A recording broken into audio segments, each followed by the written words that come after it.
Në këto 2 vjetori janë të shumë pacientët që i drejtohen repartit të sëmundjeve të mushkrive në Spitalin Petronako të Sarandës. Doktor Angela Karati thotë se kjo periudhë është e ngarkuar me fluks vizitash nga pacient që ankohen për ngarkesë virusi në rrugët e frymarrjes.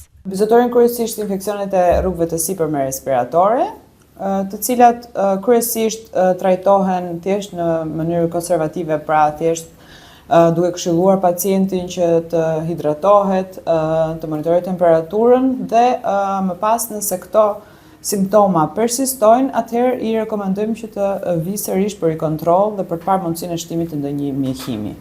Mjekja pneumologe thotë se kalimi COVID-19 ka shërbyer për ndërgjegjësim më të mirë dhe kujdes më të lartë. Që pas periudhës së COVID-it, njerëzit mund të themi që janë disi më të friksuar. Kemi një mix, një forma të lehta edhe të COVID-it edhe të gripit të influencës. Nuk kanë munguar edhe rastet e shtrimeve për pacientët me patologji shoqëruese, ndërkohë që numri i vizitave çdo ditë shkon në 15 pa llogaritur rastet që mjaftohen me trajtimin nga mjeku i familjes apo reparti urgjencës.